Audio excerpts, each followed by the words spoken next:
DevilNeverCry.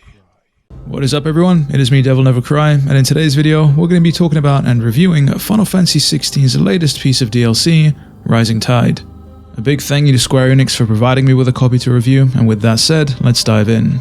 FF16's Rising Tide takes place towards the end of the game, so consider this a spoiler warning, though I'll do my best to be somewhat vague about the narrative to help preserve that initial experience for those looking to dive in. The DLC boasts an even mixture of narrative, combat, and exploration, and can take you anywhere between 6 to 10 hours to complete, depending on how far you want to go and some of the extracurricular activities. Before being able to access the DLC, however, there'll be some prerequisites that need to be met. Namely, you'll have to be at the end of the game, at the point of no return, just before Clive and Co depart for Origin, and you'll need to have completed the side quests for both Jill and Joshua that allow them to join your party permanently whenever you're out in the world exploring. So to kick things off, let's talk about the narrative and what exactly we're going to be doing in Rising Tide. As the name implies, and as some of you who have played Final Fantasy XVI can already know, this DLC largely focuses on Leviathan the Lost, the missing icon that wasn't seen anywhere in the entirety of the base game, and that was somewhat blatantly teased in the game itself, as you were able to spot this frozen wave if you stood in the Royal Meadows of Sam Breck in the right location. The internet, as expected, was pretty much ablaze when this little detail was spotted, and if you assumed that it would have something to do with Leviathan the Lost, then you guessed correctly. Through specific means that I'll be vague about, you find yourself in the land of Mysidia way up north, which is conveniently where Leviathan the Lost is located. The water-based icon needs help, and Clive is pretty much the only one able to do so. The story definitely does take a couple of twists and turns that you may or may not see coming, but if you're a fan of the world of Valisthea, the world of Final Fantasy XVI, you're definitely going to love the added lore that this overall narrative and DLC provides. But ultimately, it all leads into the inevitable climactic fight that everyone was kind of hoping for the moment that the DLC was announced. Encompassing the Rising Tide in its entirety, you can expect to go through a brand new area never seen before, complete with a nice new blue skybox that thankfully is nothing like the murky purple of the Primogenesis sky you've come to know and love. Honestly, it does sound like such a silly detail, but it really does make a big difference. The azure sky definitely looks striking, especially when juxtaposed against the dense green foliage that you can expect to see when going through Mysidia. There's a plethora of natural and of course magical vistas that you'll be able to see, complete with all the particle effects that you've come to know and love at this point. In the region of Mysidia, you can expect to come across one new village, which is largely where the narrative is going to be centered around, alongside the myriad of different side quests that you can unlock.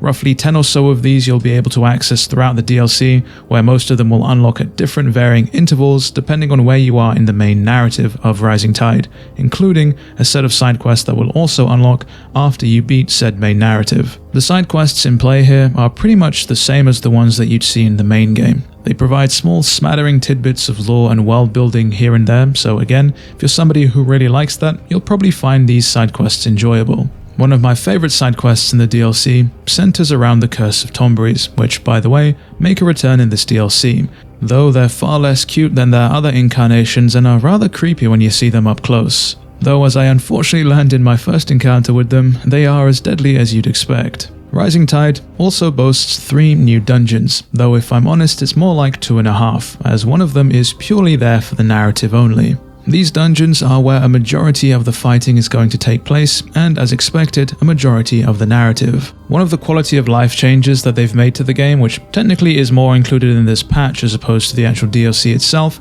is the ability to now automatically turn in quests whenever you've completed them. Instead of having to traipse all the way back to the quest giver to turn in a quest and receive your reward, you're now able to simply hold down one button and the game will automatically teleport you to where you need to be, allowing you to hand in the quest and save you time. I kicked off the DLC on a save file that was roughly close to level 50, and whilst the majority of the enemies that you fight and face in Mysidia and its dungeons didn't give me too much trouble, the mini-bosses and the bosses themselves put up a very tough challenge. I'd say that the difficulty seen in some of these encounters here goes beyond the difficulty that you typically would have seen in the previous DLC Echoes of the Fallen, which in and of itself was already tougher than the challenges you'd usually come across in the base game. The Leviathan encounter in particular, right at the very end of the DLC, and that specific moment where you have to damage race the boss before it automatically ends the fight in you losing, proved to be a very tricky challenge. If you've played Echoes of the Fallen, you'll remember that Omega had a very similar mechanic there, albeit that one was far more leisurely and had a larger margin for error. The one that's on offer here, if you don't maximize your damage output perfectly, and if you end up taking damage from an incoming attack, putting you into stun, it pretty much will leave you with no time to actually complete the DPS check, resulting in you sitting through a rather lengthy cutscene before having to retry. The only reason I'm mentioning this one moment in particular is because there was nothing else in the DLC, or even in the game if I'm being honest, that gave me as much trouble as this one moment did. Moving ahead, there was also one other thing that Rising Tide did, that Echoes of the Fallen also did, which I greatly appreciated, and that was providing accessories that actually felt like they were worth using. Accessories that actually felt like they had an impact, like ones that made your Phoenix shift faster and move further, or one that could make your Deadly Embrace grab from longer and throw you up much higher in the air when used on bigger enemies. I guess what I'm trying to say is that Rising Tide provides accessories that go beyond simple stat boosts or inconsequential buffs that you're likely going to forget about. That mostly encompasses what you'd expect out of the main game, but let's talk about the elephant in the room and some of the extracurricular things, the first of which being the access to the brand new power, or brand new powers should I say. Rising Tide initially gives Clive access to Leviathan's powers very early on in the DLC. I decided to make use of Leviathan throughout the entirety of the DLC, and it was rather effective.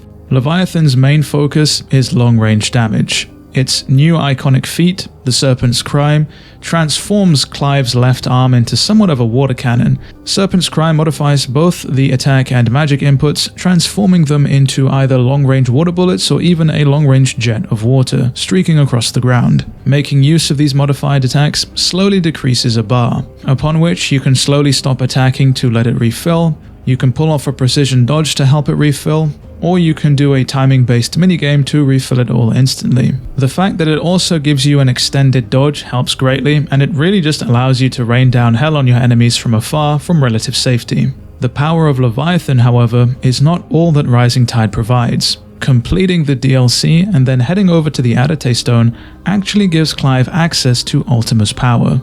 This is something I actually didn't see coming at all, and I was pleasantly surprised when I got this as an unlock. Ultima's abilities are definitely focused more on crowd control, and the ability to levitate during combat is a game changer. It really allows you to hit those aerial enemies a whole lot easier, and it allows you to avoid damage from ground-based enemies if you've got your spacing right. It's going to be a pleasure being able to see what kind of combos people are able to put together now that we've effectively got two brand new icons to play with. The final new piece of content included in Rising Tide is the Chyoskate, which is only unlocked after beating the DLC. You are effectively tasked with going through 20 different circles of hell, defeating enemies along the way. At intervals between circles, you're allowed to upgrade Clive using points that you've accrued during your runs. Though the attribute upgrades are only specific to Clive's time inside of the Chyoskate, any of the actual materials that you come across are not specific to the mode, meaning you'll be able to take them outside of Chyoskate and use them to upgrade your gear and your weapons as you see fit.